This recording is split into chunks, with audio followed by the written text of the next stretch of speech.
ভৌতিক কথা পডকাস্টের 125 নম্বর এপিসোডে তোমাদের সকলকে স্বাগত। আজকে আমাদের সঙ্গে আবারও পডকাস্টে রয়েছেন শ্রী এসটিডি মহারাজ। উনি আজকে আপনাদেরকে পার্ক সার্কাসের একটা ফ্লাইওভারের ঘটনা শোনাবেন, যেখানে একটা বীভৎস ঘটনা ঘটে গিয়েছিল এবং সেই ঘটনাটা শুনে সত্যিই তোমরা ভয় পেতে চলেছ। তো আর বেশি কথা বাড়াবো না। যারা এখনও লাইক, কমেন্ট আর শেয়ার করোনি তারা তাড়াতাড়ি করে দাও। তোমরাও যদি এরকম ঘটনা আমাদের সাথে শেয়ার করতে চাও তাহলে অবশ্যই কন্ট্যাক্ট করো। কন্ট্যাক্ট করার সমস্ত ডিটেলস তোমরা ডেসক্রিপশান সেকশনে পেয়ে যাবে। আর হ্যাঁ, তোমরা অবশ্যই সিট বেল্ট বেঁধে নিও কিন্তু। চলো এবার আমরা পাড়ি দিই ভূতের রাজ্যে। নমস্কার মহারাজ। নমস্কার। কেমন আছেন? আমি আনন্দে আছি, আপনি কেমন আছেন? আমিও আনন্দেই আছি এই মুহূর্তে। বাহ বাহ, অবশ্যই এটা একটা আনন্দ ঘন মুহূর্ত। এত দর্শকদের মুখোমুখি হওয়া, শ্রোতাদের মুখোমুখি হওয়া নিশ্চয়ই আনন্দের, নিঃসন্দেহে আনন্দের। আমাদের ভৌতিক কথা পরিবারের পক্ষে একটা আনন্দ ঘন মুহূর্তই বটে। একদম। তো মহারাজ, গত এপিসোডে যেটা আপনার সাথে আলোচনা হয়েছিল যে আমরা নেক্সট এপিসোডে যক্ষিণী সাধনা এবং পার্ক সার্কাসের এরকম কিছু একটা জায়গার নাম বলেছিলেন বোধহয়। হ্যাঁ বলেছিলাম। সেইখানের কোনো একটা ঘটনা, কোনো একটা ফ্লাইওভারের ঘটনা আপনি শেয়ার করবেন, তার সাথে এইটাও শেয়ার করবেন, তাই না? নিশ্চয়ই। ওকে, তাহলে আপনি শুরু করুন। হ্যাঁ, ঠিক আছে। খুব একটা বেশি দিন আগেকার কথা নয়, সালটা 2010, 2011। তো পার্ক সার্কাসের যে ফ্লাইওভার,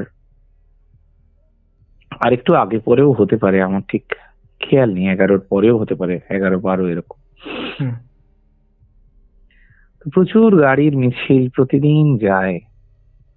ফ্লাইওভার থেকে গাড়িগুলো সারিবদ্ধভাবে নামে, আবার সারিবদ্ধভাবে ওঠে। তো ঠিক যেরকম ভাবে সকালটা শুরু হয় আমাদের, রাত্রে কিন্তু একেবারে অন্য রূপে ধরা দেয় এই মহানগরীতে। দিন যখন, সূর্য যখন ঢলে পড়ছে, দিন তখন শেষ। সন্ধ্যার কলকাতা একটু অন্যরকম, আর রাতের কলকাতা একেবারে আলাদা। তো আপনারা সবাই জানেন যে বিরিয়ানির ভালো ভালো সব দোকান আছে, অনেক রকমের দোকান আছে পার্ক সার্কাস অঞ্চলে। নানান রকম ভালো ভালো খাদ্যের সৌরভে একদম ভরে থাকে, মানে জনবহুল একটি হটস্পট। তো সকলেরই গাড়ি করে উপরের দিকে উঠতে চান, মানে এই সায়েন্স সিটি, বাইপাস, এই অঞ্চলে যারা যান স্বাভাবিকভাবে ওই ফ্লাইওভারটিকে ব্যবহার করেন। তো রাত্রি 10টার পর থেকে ওই ফ্লাইওভারের চেহারাটি অন্যরকম হয়ে যায়। ধরুন 11টা 12টা এরকম সময় আমাদের এই যে নাগরিক কোলাহল, এই যে ব্যস্ত জীবন, এর মধ্যে অনেক মানুষ আছেন যারা নিয়মিত গাড়ি চালান, মানে সেটি তাদের জীবিকা, তাদের পেশা। গাড়ি যদি না চালাতে পারেন, যেমন এই যে বিভিন্ন এই যে ভাড়ার ট্যাক্সি বা এই যে পুল কার যে দাদারা, যে ভাইরা চালান, তাদের কিন্তু ওটাই জীবিকা, ওটাই তাদের পেশা। একদিন যদি গাড়ি না চালাতে পারেন তাহলে কিন্তু সংসার চলবে না। তো এটি এরকমই একটি মানুষ, আমার কিছুদিনের জন্য তার সাথে আমার পরিচয় হয়। তার নাম রাজু। তো তার ভালো নাম রাজু দেবনাথ। তো এই রাজুর দাদা আমার মূলত অনেক আমি যে বেসরকারি সংস্থায় আমি কর্মরত ছিলাম, যে কলেজটিতে, সেখানে গ্রুপ ডি স্টাফ হিসেবে যুক্ত ছিলেন। যেহেতু আমি সবার সাথেই কথা বলি, তো রাজুর দাদার মুখ থেকে শোনা এই ঘটনাটি। কিছু সময় আমি রাজুকে হাসপাতালে দেখতেও যাই পরবর্তীতে। ওর পায়ে একটা অ্যাক্সিডেন্ট হয়েছিল সেই ক্ষেত্রে। তো রাজুর সঙ্গে পরিচয় সামনাসামনি ওটুকুই, রাজুর দাদার মুখ থেকে শোনা ঘটনা। তো রাজু নিয়মিত একটি ভাড়ার ট্যাক্সি, পরবর্তীতে সে তার টাকাটি শোধ করে নিজেই ট্যাক্সির মালিক হয় এবং কর্মচারী রাখতে পারেনি, লাভের শেয়ারটা যাতে তার পুরোটাই থাকে। তো সে স্বাভাবিকভাবে এই ভাড়ার ট্যাক্সি, যেগুলো এখন অনলাইনে বুক করা যায়, সেই ট্যাক্সির ড্রাইভার আর কি। ওকে। তো কিছু কিছু ক্ষেত্রে সে মালপত্র নিয়ে যাওয়ারও কাজ করে, হয়তো কিছু কার্ড কিংবা কোনো খেলার সরঞ্জাম সে এক ট্যাক্সি ভর্তি এরকম নিয়ে এইসব কাজও সে করতো। তো এরকম আমাদেরই কলেজের বেশ কিছু বইপত্র সে কলেজেরই একটি সেকেন্ড ক্যাম্পাস হয়েছিল চিংড়িঘাটা অঞ্চলে এবং বেলেঘাটা অঞ্চলে, সেখানে সে ডেলিভারি দিতে যাচ্ছিল। আচ্ছা। তো যেহেতু এই ডেলিভারির কাজটা একটু রাতের দিকে প্রিন্টিং প্রেসে ছাপা হয় এবং ছাপার জগতের সমস্ত কাজই সকালের দিকে হয়, কিন্তু রাতের দিকে অ্যাক্টিভিটিটা একটু বেশি থাকে।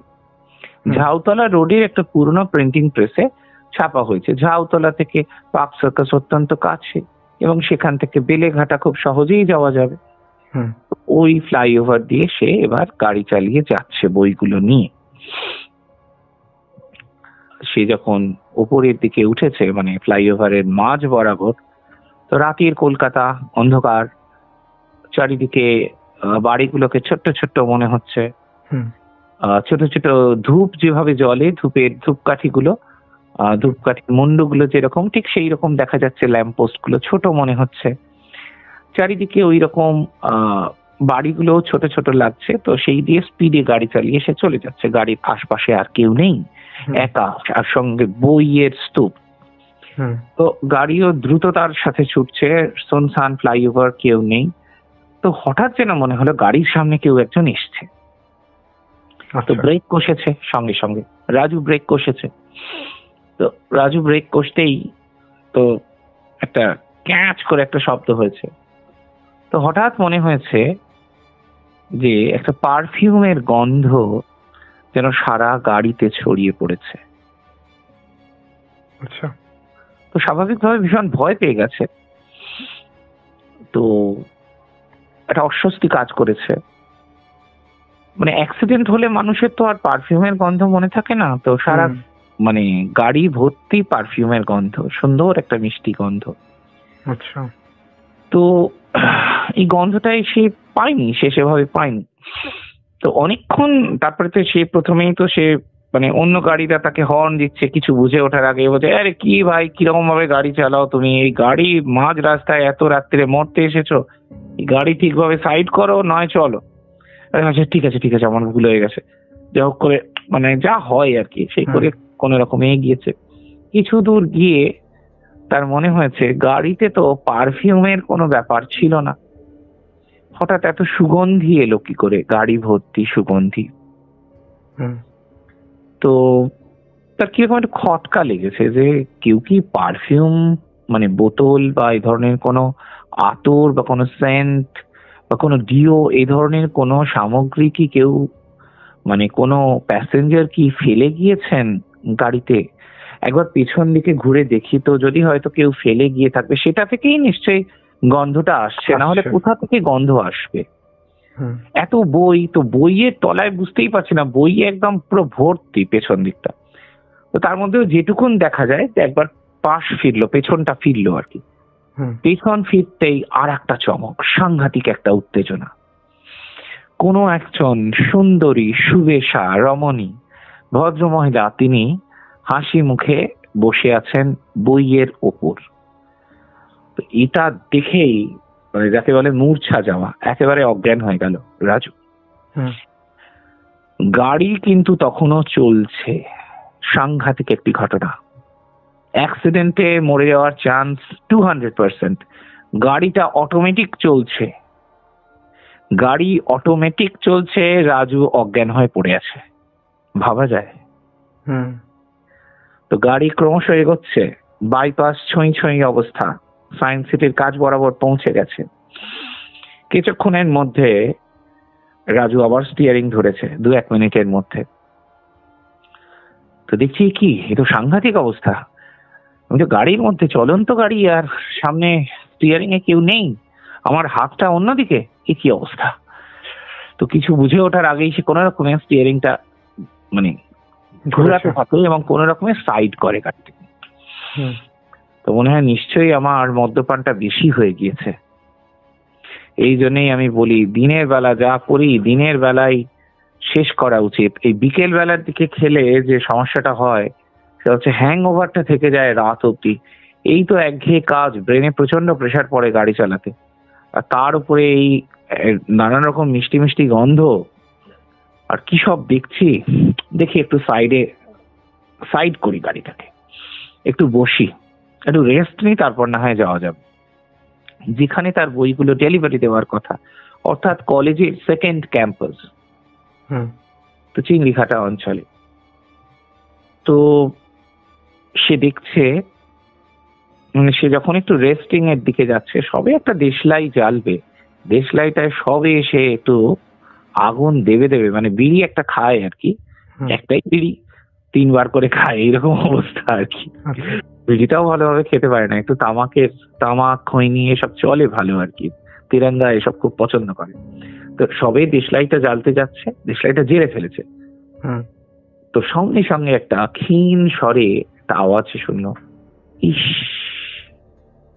এই শব্দটা যেই শুনলো, কোনো মহিলার কণ্ঠস্বর, সঙ্গে সঙ্গে দেশলাইটা সে নিভিয়ে দিল, এবং দেশলাইটা হাত থেকে পড়ে গেল, মানে নিভে গেল আর কি। পড়েই তো দেশলাই নিভে যায় সাধারণত, একটু জ্বলেই পড়ে গেলে, তো সঙ্গে সঙ্গে বিড়িটাও পড়ে গেল। তো সে সঙ্গে সঙ্গে দেখতে পেল কোনো একজন অপূর্ব দর্শন, অপূর্ব সুন্দরী কোনো এক ভদ্র মহিলা, তিনি দাঁড়িয়ে আছেন ঠিক গাড়িটার অপোজিট সাইডে। তার প্রচন্ড ইচ্ছে হয়েছে এই ভদ্রমহিলা কে সেটা একটু দেখি। তাই যদি থাকবেনই, যদি কোনো মানুষ হবেন তাহলে তো সামনাসামনি থাকবেন।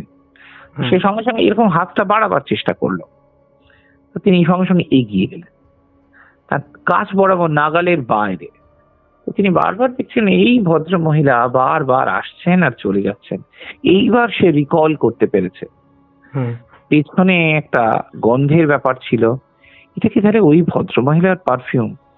আচ্ছা, এর আগে হালকা স্বরে কেউ কথা বলেছে, কিন্তু তার আবঝা গাড়ি চালাতে চালাতে অতটা পাত্তা দেয়নি, অতটা মানে কি মনে করছি হয়তো নেশার ঘরে কিছু ভুল ভাল শুনছি, আমারই হয়তো ভুল। আচ্ছা, তারপরে পেছন ফিরে যখন বইয়ের ওপর কাউকে বসে থাকতে দেখেছেন, তখন 3টে জিনিস সে রিলেট করে দেখেছে, এই ভদ্র মহিলাই কিন্তু বসেছিলেন বইয়ের ওপরে। এইবারও তার মনে হয়েছে যে এতবার ভুল দেখছি, খাওয়াটা বোধহয় সত্যি একটু বেশি হয়ে গেছে। তা আমি তো বরাবরই খেয়ে গাড়ি চালাই, তাতে তো কোনোদিনই অসুবিধে হয় না। আজ কি এমন ঘটনা ঘটলো যার জন্য আমি এইরকম একটা অদ্ভুত সিচুয়েশনের মধ্যে পড়েছি। চারিদিকে ব্যস্ত শহর, রাতের কলকাতা, যে যার মতন চলছেন। চারিদিকে ছুটন্ত বাইক শহরের গতিকে দুভাগ করে ছিঁড়ে দিয়ে ছুটে চলেছে উত্তর থেকে দক্ষিণে, কেউ আবার ঠিক উল্টো দিকে পূর্ব থেকে পশ্চিমে। তো যেহেতু শীতের সময় ছিল, বিভিন্ন পার্টি ফেরত তরুণ যুবক যুবতীদের উদ্দাম নৃত্য, উদ্দাম স্বরে উল্লাস একেবারে চিরে দিচ্ছে আকাশকে। তো শহর ক্রমশ রাত্রিতে প্রাপ্ত মনস্ক হয়েছে, কলকাতা অনেক বড় হয়েছে, কলকাতার আশপাশগুলো একেবারে আলোর ফোয়ারাতে ভেসে যাচ্ছে, কিন্তু গাড়ির মধ্যে গাঢ় অন্ধকার, এবং সে যেখানে গাড়িটাকে পার্ক করেছে সেখানেও চূড়ান্ত নিস্তব্ধতা। জোনাকির মতো কি যেন একটা জ্বলছে। এবার একটুখানি মুখ চোখে জল দিয়েছে রাজু দেবনাথ। তো রাজুর বাড়ি বেলেঘাটা অঞ্চলে, গাড়িটার অ্যাড্রেস, পারমিট সব ওখান থেকেই করানো, সবকিছু ওখানেই। তো মধ্যবিত্ত পরিবারের ছেলে রাজু, একটু মদ্যপানের অভ্যেস আছে, তামাক খৈনি এসব চলে ভালো, পান দোক্তা জর্দা এসব চলে ভালো তার। তো এইটুকুই তার জীবন। হঠাৎ নারী সঙ্গের দিকে সে আসক্ত হবে এটা তার কল্পনাতীত। তো জোনাকির দিকে ধাওয়া করতে করতে সে ভাবলো, দূর, এটাও বোধহয় একটা কোনো মায়াচ্ছন্নতা, আমার নেশার ঘোর বোধহয় কিছুতেই কাটছে না। জোনাকি কি আর ধরা যায়? জোনাকি তো ধরাই যায় না, জোনাকি তো আসে আর চলে যায়। কি বলতে কি বলছি, কি দেখতে কি দেখছি। এখানে কোনো মহিলা টহিলা নেই, এখানে তো শুধুই গাছ আর গাছের বড় বড় পাতা। তো অনেক সময় দেখবেন শীতের সময় এই নিস্তব্ধ হলে রাতের শহরে শিশির পড়লে গাছের পাতা ভিজে ভিজে হয়ে যায়, গাছের ধুলোগুলোর উপর জল পড়লে একটা চকচকে ভাব তৈরি হয়। যারা খুব ভালো করে লক্ষ্য করেছেন তারা জানবেন। এবং মানে পাতায় কিছু যদি পড়ে টপ টপ টপ এই একটা শব্দ পাওয়া যায়। তো সেরকম একটা শব্দ হচ্ছিল। তো তো সেদিকেও তার একটু কনসেন্ট্রেট করার চেষ্টা করলো, কিন্তু রাজু ভাবলো যে আমি আমার কাজ থেকে অনেক দূরে চলে এসেছি, যাই গাড়িতে একবার গিয়ে বসি, গাড়িতে একবার বসা যাক। গাড়ির বাইরে ছিল এতক্ষণ, তো গাড়ি থেকে বেরিয়েছিল একটু ধূমপান করবে বলে। তো ধূমপান তো আর করা হলো না, তো একবার গাড়িতে বসেছে। দেখছে তার সাইডের সিটে, মানে যেখানে ড্রাইভার সাহেবের বসার কথা, তার পাশে ওই ভদ্রমহিলা বসে আছেন। তো সুন্দরভাবে হাসলেন। অদ্ভুত সুন্দর তার চাউনি, অদ্ভুত নম্রতা তার মধ্যে। তো প্রথমেই বললেন যে কথাটি রাজু পরিষ্কার শুনতে পেল, আমাকে একটু ছেড়ে দেবেন? তো রাজু কিছু বলার আগেই তিনি আবার অদৃশ্য হয়ে গেলেন। এবার রাজু গাড়ি স্টার্ট দিয়েছে, সায়েন্স সিটি থেকে একদম বেড়েঘাটার দিকে, চিংড়িঘাটার দিকে যাচ্ছে। তো কিছু দূর পরে গাড়ির যেটা উইন্ডস্ক্রিন, গাড়ির সামনে, হঠাৎ দেখলেন সেই ভদ্রমহিলা গাড়ির উপর প্রায় শুয়ে পড়ার মতন অবস্থায়। তিনি বলছেন, রাজু এই দেখো এখানে আমি। তো এটা বলতেই রাজু আবার গাড়ি ব্রেক দিয়ে দেয়, একদম খুব জোরে সজোরে ব্রেক কষে। এইবার রাজু ভয় পেতে শুরু করেছে। এতক্ষণ একটা নেশা ছিল, কিছু বোঝার একটা বুঁদ অবস্থা ছিল, রাজু কিছু বুঝতে পারছিল না, মোটামুটি একটা ভালো লাগা ছিল। এবার আর ভালো লাগাটা ক্রমশ কমছে, ভয় ক্রমশ বাড়ছে। চলন্ত গাড়ির ওপর ছুটন্ত মহিলা, এ কি অসম্ভব একটি ঘটনা, কিছুতেই হতে পারে না, কোনো মতেই এটা সম্ভব নয়। আমার নেশা করাটাই বোধহয় ভুল হয়েছে, আমি নেশার ঘরে ভুলভাল বকছি, এটা কোনো মতেই হতে পারে না। রাজু গাড়ি বন্ধ করেছে, গাড়ির বাইরে বেরিয়ে এসেছে, গাড়ির উইন্ডস্ক্রিন দেখছে এখানে কোথাও কিচ্ছু নেই, একেবারে মহাশূন্য, ফাঁকা, কোথাও কিচ্ছু নেই। গাড়ির সমস্ত আলো জ্বালিয়েছে, দেখছে পেছনে কে আছে, ডিকি খুলেছে, সব দিক তন্ন তন্ন করে খুঁজছে, কোথাও কিচ্ছু নেই। রাজুর গাড়ির আলো, যেটা কখনো হয় না, অদ্ভুত ভাবে একবার করে জ্বলছে, একবার করে নিভছে। গাড়ির আলো জ্বলছে নিভছে, জ্বলছে নিভছে, একটা অদ্ভুত পরিবেশ। এত রাত, প্রায় 12:30 বেজে গেছে, গাড়ি রাস্তার সাইড করা রয়েছে, জ্বলছে আর নিভছে, জ্বলছে আর নিভছে। গাড়ির শেষকালে গাড়ির আলোটা কেটেই গেল, নিভে গেল, পুরো অন্ধকার। শেষকালে ওই দেশলাই একটা জ্বালিয়েছে, একটা মোমবাতি রাখা ছিল, টর্চ ছিল না, কারণ কলকাতায় এখন আর লোডশেডিং হয় না, তখনও হতো না। দেশলাইটা জ্বালাতেই একটা কেমন যেন শব্দ ভেসে উঠল। সঙ্গে সঙ্গে দেখলো রাজু যে অদ্ভুত সুন্দরী এক মহিলা বসে আছে তার গাড়িতে। এই তিনি আছেন, এই তিনি নেই। একবার তিনি সামনাসামনি, একবার তিনি অদৃশ্য। কখনো তিনি আছেন, কখনো তিনি নেই। আলো আঁধারির রাত, সারা কলকাতা শহর জমজমাট। তো রাজুর মনে একটা ইতিউতি ভয় কাজ করছে, তিনি আছেন না নেই। তো রাজু এবার খানিকটা কাছে যাওয়ার চেষ্টা করলো, গাড়িটা চালাবার চেষ্টা করলো। সে বিড়ি খেতে বেরিয়েছিল, তা সে তাতে কিন্তু অসুবিধে হলো। এবার সরাসরি সে বসেছে, দেখছে তার পাশে অপূর্ব সুন্দরী একজন বসে আছেন। তা তিনি বলছেন যে আমি সামনেই নেমে যাব মেট্রোপলিটনে, আমাকে একটু লিফট দেওয়া যাবে?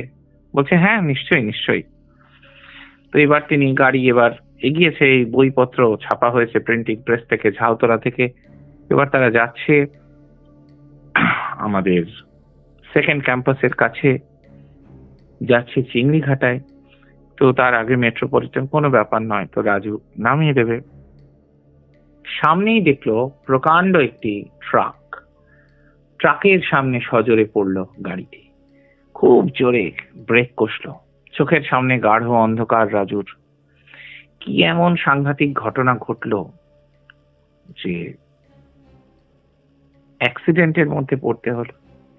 তো অ্যাক্সিডেন্টের মধ্যে পড়া সত্ত্বেও গাড়িটি কোনো ক্ষতি হলো না, রাজুর একটি আঁচড়ও লাগলো না।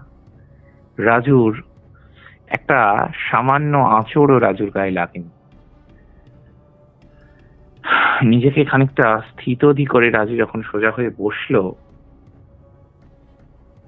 অবাক হয়ে তাকিয়ে দেখছে তার পাশের সিটে বসে থাকা এই অপূর্ব সুন্দরী রমণীকে। তো মিষ্টি করে তিনি হাসছেন রাজুর দিকে তাকিয়ে আর বলছেন,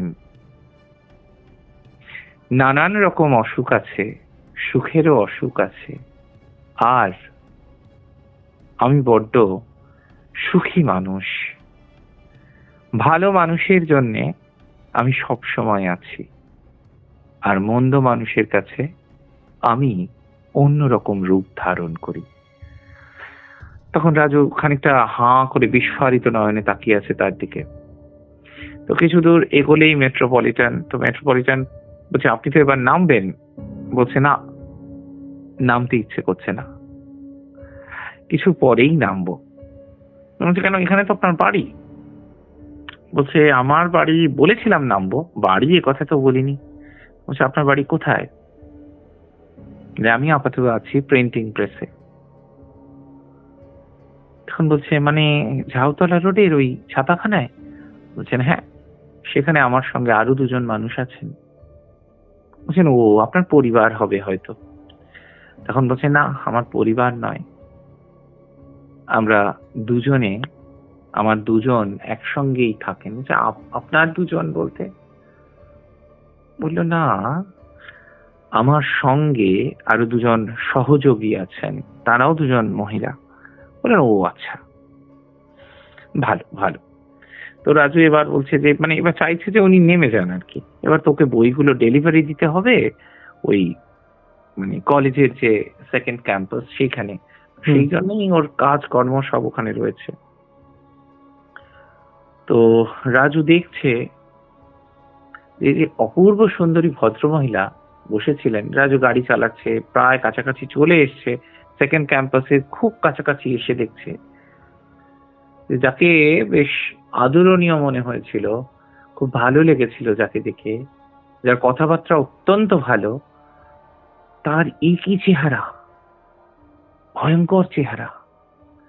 দেখছে মুখের মধ্যে কঙ্কালের মুখ যেরকম হয় ঠিক সেরকম, ভয়ঙ্কর নখ, কোনো চুল নেই মাথায়, সাদা একটা ফ্যাকাশে চেহারা, চোখগুলো ঢোকা ঢোকা, চোখগুলো পুরো সাদা, সাদা একটা কাপড়, ধোঁয়া চারিদিকে, সাংঘাতিক লাগছে। ভাবছে এই কি নেশার ফল নাকি কি সাংঘাতিক অবস্থা। খেতে এতক্ষণ অপূর্ব সুন্দরী মনে হচ্ছিল, এ আমাকে সাহায্য চাইলো, আমি এগোলাম, আমি কি লিফট দিলাম, এ কি হয়ে গেল মাঝখান থেকে। ভয় পেয়ে গেছে রাজু এবার ভয় পেয়ে গেছে। রাজু এবার গাড়ি থেকে গাড়িটাকে ছেড়ে পালাতে শুরু করেছে। রাজু ছুটছে নিকো পার্কের দিকে, সুনসান রাস্তা, মধ্যরাত্রি। তখন রাজু ক্রমশ তার স্পিড বাড়াতে শুরু করেছে। পিছনে দেখছে কেউ একজন ছুটছে, রাজু দৌড়চ্ছে যেদিকে পারছে, এই অলি গলি পাকস্থলী পেরিয়ে, সব অচেনা জায়গা, কোনো কিছু চেনা নয়, একেবারে সল্ট লেকের দিকে ছুটেছে। বুঝতে পারছে না, সাই কমপ্লেক্স এইসব ছাড়িয়ে রাজু অচেনা কোনো গলিতে ঢুকে আশ্রয় নিয়েছে। দেখছে তার পেছন পেছন একাধিক মানুষ ছুটছে, প্রায় ৩-৪ জন মানুষ তাকে ধাওয়া করেছে। তো রাজু বুঝতে পেরেছে এরা কেউ মানুষ নয়, এরা কিছুতেই মানুষ হতে পারে না, কারণ কারোর সাথে তার বন্ধুতা নেই, কারোর সাথে তার শত্রুতা নেই। কিসের জন্য তারা তাকে ফলো করবে, তাও এই মধ্যরাত্রে, প্রায় তখন 1টা বাজে, 1টা-1:30 হবে, এইরকম একটা মধ্যরাত্রে কোনো মতেই কোনো মানুষ তাকে ধাওয়া করতে পারে না। রাজু ছুটতে ছুটতে হাঁপিয়ে গেছে। তো যে জায়গাটাতে রাজু বসেছে সেটি হচ্ছে একটি ইউরিনালের ধার, মানে পাবলিক টয়লেট আর কি, সেই ধারটিতে বসেছে। রাজু জানতো প্রেত শক্তি বা যে কোনো এই প্যারানর্মাল কিছু যদি এলিমেন্ট থাকে, তারা টয়লেট বা ইউরিনকে খুব ঘৃণা করে। ইউরিনের গন্ধটা তারা সহ্য করতে পারে না, তাদের প্রচন্ড ঘৃণা হয়, কষ্ট হয়, তারা ওই জায়গাটায় থাকে না। তো রাজু ভয় পেয়ে পাবলিক টয়লেটে পড়ে থাকা ইউরিন খানিকটা গায়ে মেখে নিয়েছে, যাতে তাকে কেউ না স্পর্শ করতে পারে, কেউ যাতে না তাকে ভয় পেতে পারে। এইটি হয়ে গেছে সাংঘাতিক একটি প্রতিরোধ। বুদ্ধিমান রাজু কিছুটা সাহসী হয়ে উঠেছে। তার ছোটবেলায় দিদার কাছে রূপকথার গল্প, ভূত পেতনি দত্তিদানা আর ঠাকুমার ঝুলি প্র্যাকটিস নিয়মিত ছিল। হঠাৎ তাকে ঠাকুমা বলেছিলেন, তার মনে পড়ে গেল, বুদ্ধিটা কাজে লেগে গেল, যে প্রেত শক্তি প্রস্রাবকে অত্যন্ত ঘৃণা করে, এই গন্ধ তারা সহ্য করতে পারে না। তো তাতে কি হয়েছে? প্রেত শক্তি তো যে কোনো ভাবেই আসতে পারে, শুধুমাত্র টয়লেট দিয়ে কি তাকে আটকানো যায়? তো দেখছে 3টি ছায়ামূর্তি তার টয়লেট, পাবলিক টয়লেটের খুব কাছে দাঁড়িয়ে রয়েছে। তাদের নিঃশ্বাস প্রশ্বাসের শব্দ বাতাসে কান পাতলে শোনা যাচ্ছে। রাজু বুঝতে পারছে না এই মানুষগুলো কোথায় রয়েছে। তা কি তার খুব কাছের ডান দিকে, নাকি তার খুব কাছের বাঁ দিকে? ডান দিক না বাঁ দিক, সামনে না পেছনে, কোন দিক থেকে শব্দটি আসছে শ্বাস পড়ার, সে বুঝতে পারছে না। যদি একটু হিসেবে ভুল হয় তাহলে একেবারে তাদের আওতাধীন হয়ে যাবে রাজু। যেটুকুন ডিস্টেন্স পড়ে রয়েছে তাতে ভুল করার কোনো সুযোগ নেই। রাজু ভয় পেতে পারে, রাজু টয়লেট মাপতে পারে, তো রাজুর বুদ্ধি এই কবছর প্যাসেঞ্জারি করিয়েছে, ভাড়ার গাড়ি চালিয়েছে, নেহাত কমজোর বুদ্ধি বলা যায় না। রাজু কি করলো, তার নিজের শ্বাস প্রশ্বাসকে কিছুক্ষণের জন্য বন্ধ করে রাখার চেষ্টা করলো। কিন্তু চেষ্টা তো চেষ্টাই, কতক্ষণ আর পারবে? সে তো আর শ্বাসকে নিয়ন্ত্রণ করতে পারে না। তার নিজের শব্দটি যাতে একেবারে বন্ধ হয়ে যায়। তো স্বাভাবিকভাবে সে লক্ষ্য করলো আশপাশের যে শ্বাস পড়ার শব্দটি ছিল সেটি ক্রমশ কমছে। ধীরে ধীরে ধীরে ধীরে রাজু কিছুটা স্বাভাবিক হলো। যাক, আশপাশটা মোটামুটি নর্মাল হয়ে গেছে, আশপাশে আর কেউ নেই। যাই, এবার কোন রকমের গাড়িতে বসে কাজটা শেষ করে ভালোই ভালোই বাড়ি ফিরে যাব। বাড়িতে এতক্ষণে হয়তো চিন্তাই করছে। তো এবার গাড়ির কাছাকাছি যাবে রাজু। গাড়ি আর চলে না, গাড়ির আলো আগেই কেটে গিয়েছিল, গাড়ির ব্রেক কিছুতেই চলছে না। সাংঘাতিক একটি ঘটনা। ক্লাচ গিয়ার, মানে ড্রাইভারের সিটের সামনে যে চক্র, সেই চক্রও আর চলছে না। এদিকে গাড়ির দরজা তখন লক হয়ে গিয়েছে। গাড়ির দরজা যতই খোলার চেষ্টা করছে রাজু, ভেতর থেকে বন্ধ। গাড়ি চলছে না, ভেতরে অক্সিজেনের অভাব, গাড়ির দরজাটি খোলা যাচ্ছে না। খুলে যে সে বাইরে আসবে, কাউকে ফোন করবে, কাউকে কিছু জানাবে, কিচ্ছু হচ্ছে না। মোবাইলের টাওয়ার হঠাৎ অফ হয়ে গিয়েছে, টাওয়ার আসছে না। সম্পূর্ণ বিচ্ছিন্ন একটি দ্বীপে তখন শুধুমাত্র একা রাজু বসে আছে। পেছনে বইয়ের স্তূপ, সামনে ধুধু করছে সবুজের নীরবতা। গাছগাছালি ইতিউতি চোখ দিয়ে দেখা যাচ্ছে গাছগাছালিকে। গাছের ছায়া দীর্ঘ হয়েছে, নিস্তব্ধ পরিবেশ চারিদিকে। জনমানব শূন্য মধ্যরাত্রি। প্রায় রাজপথ দিয়ে হুশ করে গাড়ি চলে যাচ্ছে। গাড়ির আলো যতটা তার গাড়িতে পড়ছে, সেটুকুই বোধহয় তার বেঁচে থাকার অনুপ্রেরণা। এছাড়া অন্য আর কিচ্ছুটি নেই। তো রাজু চেষ্টা করছে দরজাটিকে ভেঙে খোলার। তো অবশেষে ধাক্কা দিতে দরজাটিকে সে খুলতে পারল। দরজাটি খোলার সঙ্গে সঙ্গে গাড়িটা অদ্ভুত একটি শব্দে কেঁপে উঠল। একটা কিনকিনে গলা হি হি করে যেন হেসে উঠল। রাজু বুঝতে পারলো এই যে গাড়ির দরজাটি বন্ধ হয়ে গেছে এবং তার আগে আলোটি যে নিভে গেছে, এটি কোনো আনআইডেন্টিফাইড প্যারানর্মাল এন্টিটির কাজ, এটি কোনো প্রেত শক্তির কাজ, এটি কোনো বিশেষ কোনো সাধারণ শক্তি এর পেছনে নেই। তো রাজু খানিকটা ভয় পেয়ে গেছে। এতগুলো আঘাত পর এসেছে, রাজু পারছে না, দুটো জিনিসকে মেলাতে পারছে না। এতক্ষণ যাকে অন্যরকম রূপে দেখেছিলাম, এতক্ষণ যাকে সুন্দরী বলে মনে হয়েছিল, ভালো মানুষ বলে মনে হয়েছিল, তার মধ্যে কি এত রকম খারাপ জিনিস লুকিয়ে থাকতে পারে? ভাবতেই পারছি না। এবার তো আর কাউকে লিফটই দেওয়া যাবে না গাড়িতে। আমি ভালো একটা মন নিয়ে লিফট দিয়েছিলাম, এখন তো দেখছি সবকিছু অন্যরকম, সবকিছু একেবারে হযবরল হয়ে গেছে, সবকিছু গন্ডগোল হয়ে যাচ্ছে রাজু চেষ্টা করছে গাড়িটাকে অন্য কোনো ড্রাইভারকে দিয়ে, গাড়ি নিজে আর চালাবে না, অন্য কাউকে দিয়ে একটু দেখাবে গাড়িটা খারাপ হয়ে গেছে, প্লিজ হেল্প, এটাই চাইছে।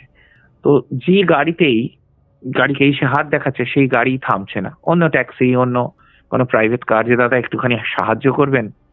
তো অত রাত কেউই কাউকে বিশ্বাস করতে পারছে না, কিছুতেই কেউ রাজুর সাহায্যে এগিয়ে এলো না। তো একজন অটো ড্রাইভার, সে ওখানে অটোটি ধুচ্ছিল সারাদিনের পর। তো সেই অটো ড্রাইভারকে সে বলছে, ভাই কিছু মনে করবে না, একটুখানি আসবে? বলছে, কি ব্যাপার, কোথায় যাবো? না, এই গাড়িটা যদি একটুখানি তুমি চালিয়ে দাও, এই সামনেই যাবো।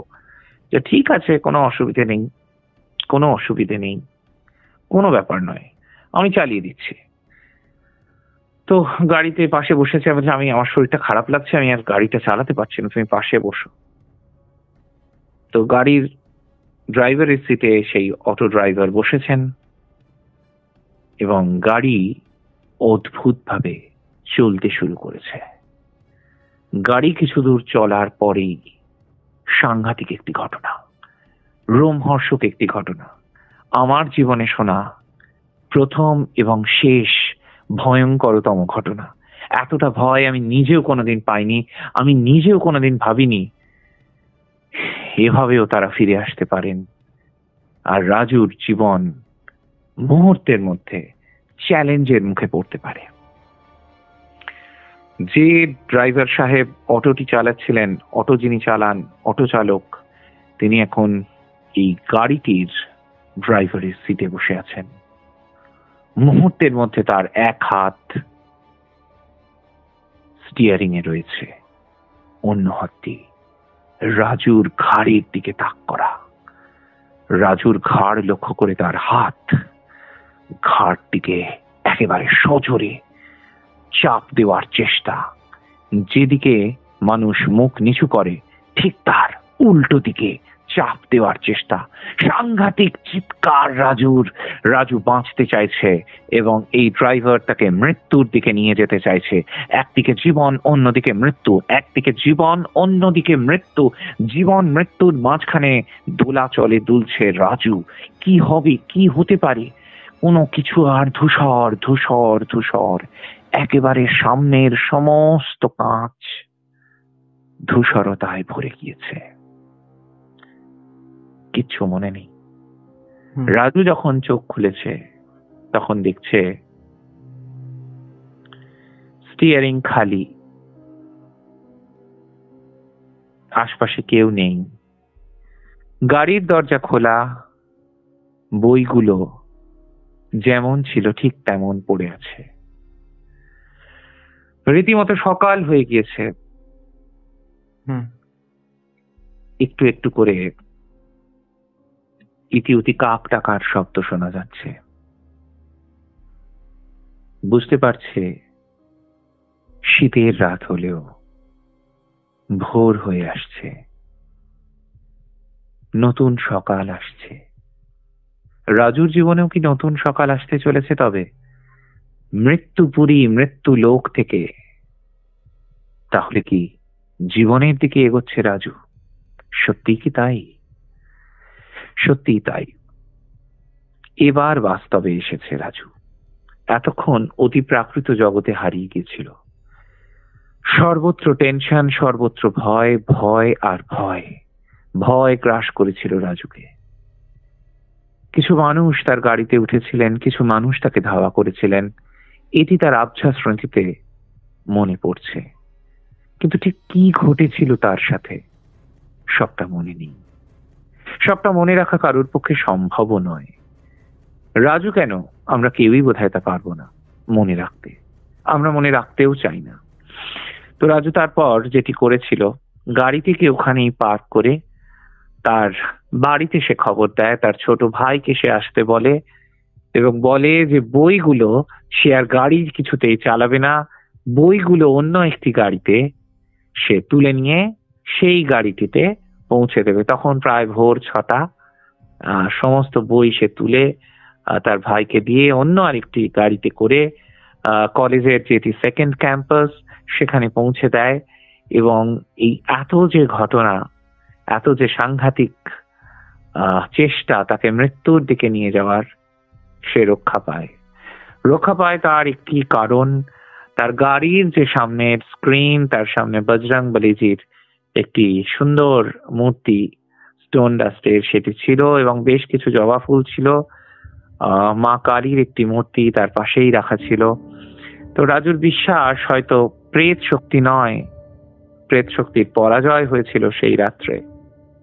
ঈশ্বরীয় শক্তি তাকে প্রাণে রক্ষা করেছিল সেদিন। এবং তারপর থেকে যেটি রাজুর আর এক বন্ধু আমাকে বলে, রাজু সেই গাড়িটি কিন্তু আর কোনোদিন চালায়নি।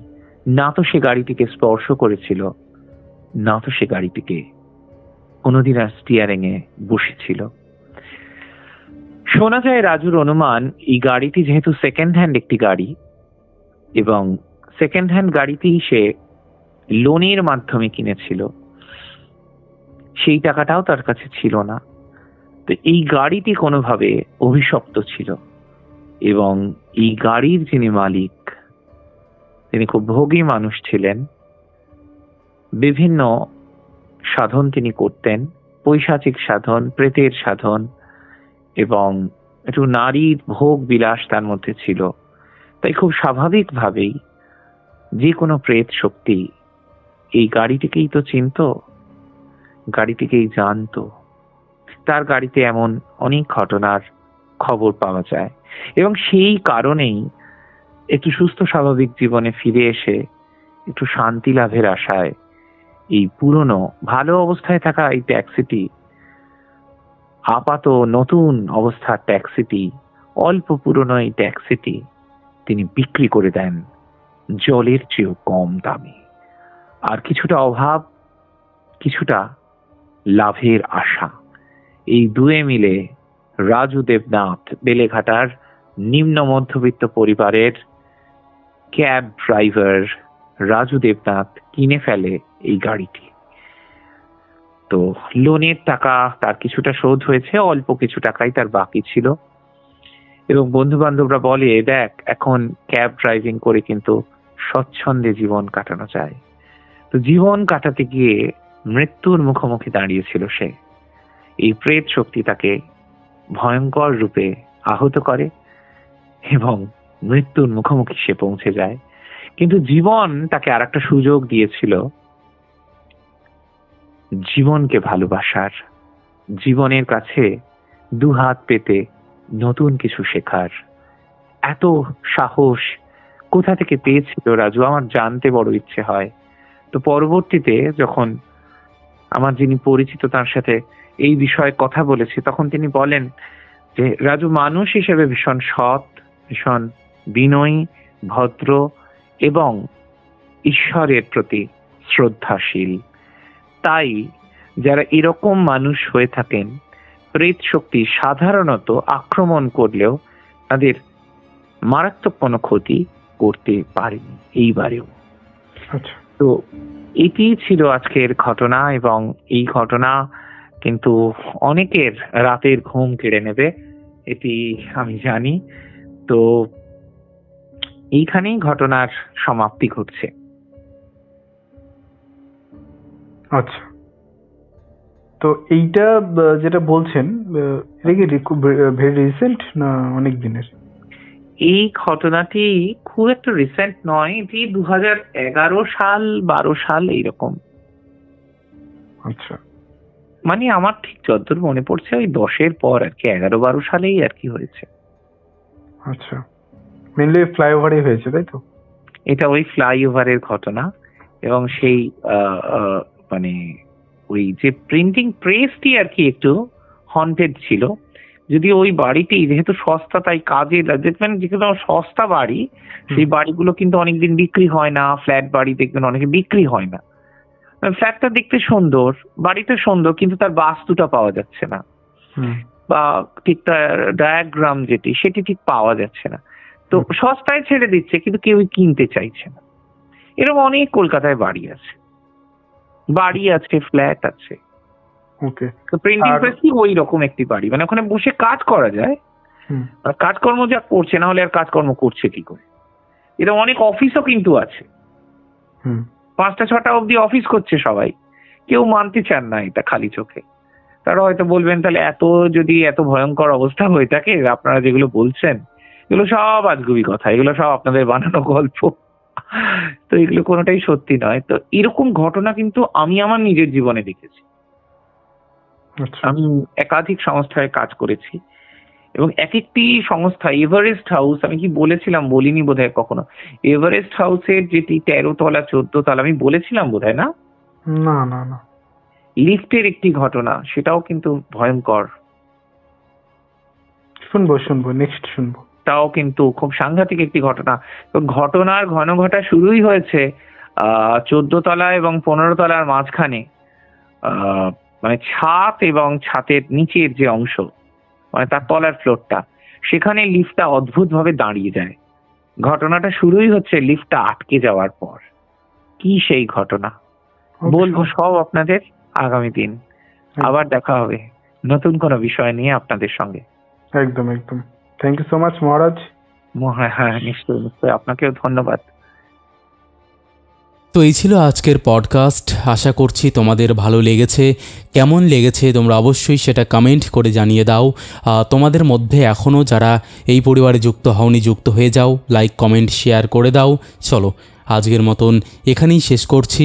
আবার দেখা হবে নতুন কোনো ঘটনা নিয়ে।